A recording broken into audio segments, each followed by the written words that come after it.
madashani oo ahayd daafurka mashruuca raashin qaybinta gurmadka abaaraha ee bulshada ku nool deegaanada shirkada saamiinta shidaalka ee Genel Energy ay ka wado shidaal baadhista ee gobolada Togdheer iyo Saraar ayaa maanta si rasmi looga daafuray mashruucani magaalada Burco. Daafurka mashruucani raashin qaybinta ayaa ah mid raashin dhammaystiran loogu qaybin doono 99 tuulo hoos yimaada gobolada Togdheer iyo Saraar kaas oo ay ka faa'iideysan doonaan in ka badan 4158 qoys oo isugu jira dadkii ay saameeyeen abaarihii iyo waliba dad danyar iyadoo sidoo kale raashinka loo qaybin doono 2 xarumood oo ku yaala gudaha magaalada Burco kuwaas ay ku jiraan caruur agoomahi. Madashii lagu daafuray mashruucani waxa goobjoog ka ahaa gudoomiyaasha gobolada Togdheer iyo Saraar, agaasimaha guud ee wasaaradda macdanta iyo tamarta, madaxda ugu sareysa hay'adaha Genel Energy iyo hay'adda Ambicam. Ugu horeynba waxa madashaasi ka hadlay wakiilka hay'adda Ambicam ee gobolka Togdheer, Dr. Najax Maxamed Cismaan, iyo maareeyaha shirkadda Genel Energy ee Somaliland, Ibrahim Maxamed Xasan, waxaana kamid hadaladoodii sida tan. Saad ogtihiin mashruuceena mashruuci raashin qaybinta oo aynu siin doono dadka ay saameeyeen abaaraha iyo sidoo kale danyarta oo aanu ku qaybin doono 99 tuulood oo ay tahay 4158 dad sidoo kale aan qayb kamid ah siin doono dadka agoomaha.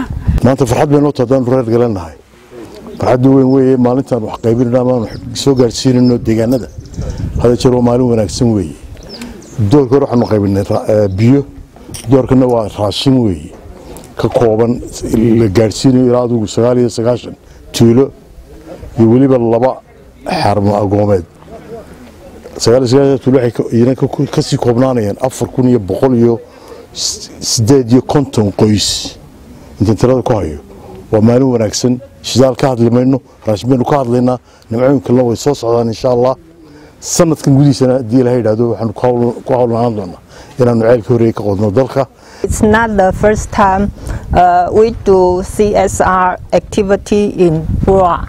In 2022 we had delivered hundreds water tank to the communities to combat the severe drought in the region. gudoomiyaha gobolka Saraar Maxamed Cismaan Xaaji Axmed, agaasimaha guud ee wasaaradda macdanta iyo tamarta Somaliland Foosi Maxamed Faarax, iyo gudoomiyaha gobolka Togdheer Maxamed Cabdilaahi Ibrahim Nafaqo ayaa si rasmi ah u daafuray mashruucani. run ahaantii maanta mashruucan lagu daafurayo raashinka lagu qoodinayo dadka danyarta ah ama tuulooyinka anaga qayb ka mid ah gobolka Saraar runtii uu maray laynka shidaalku oo mar horena biyo loo qaybiyay anaga ilaa 46 goobood baa runtii la gaarsiinaya oo biyo horena la gaarsiiyay xilliga abaarta.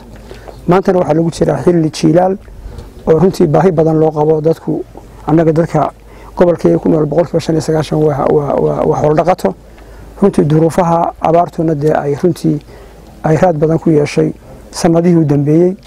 marka aad baan uga mahad celinaynaa shirkadda Genel iyo Taiwan oo isku lamaan iyo hay'adda Ambicam oo runtii iyaduna biyaha horena si wacan u qaybisay raashinkana imika iyadu qaybinteeda loo wakiishay.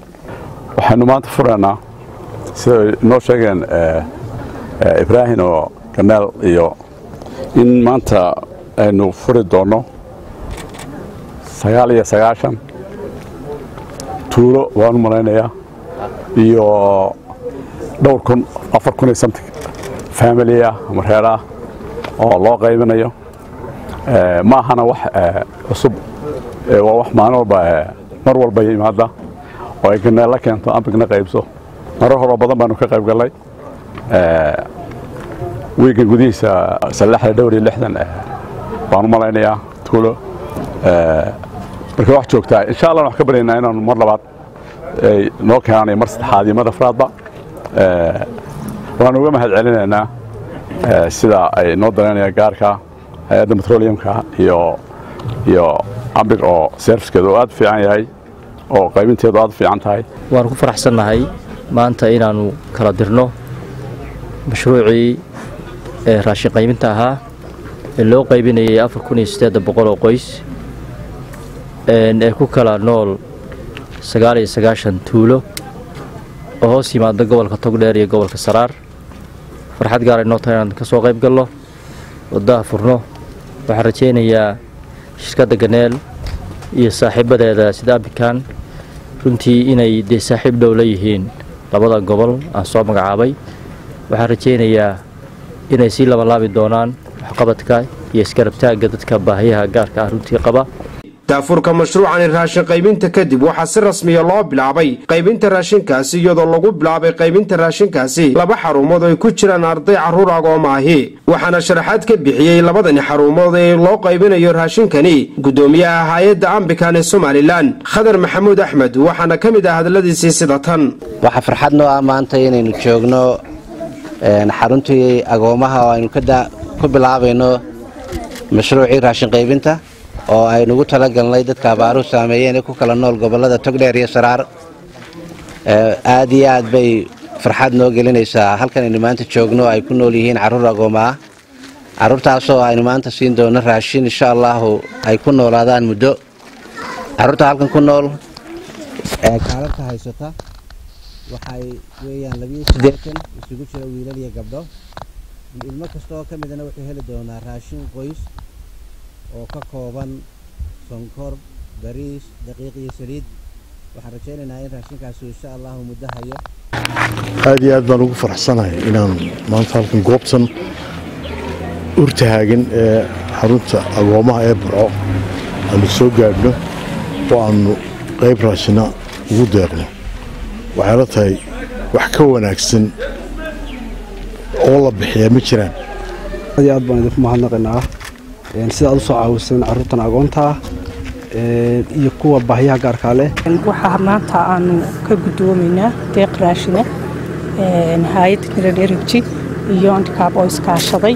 halkan ku qaybinaynaa 42 qoys raashinkood oo ay bixisay shirkadda Genel iyo Obic Somaliland taasoo ay fulinayso hay'adda Ambikan taageerana ay ka helayso wasaaradda macdanta iyo tamarta Jamhuuriyadda Somaliland.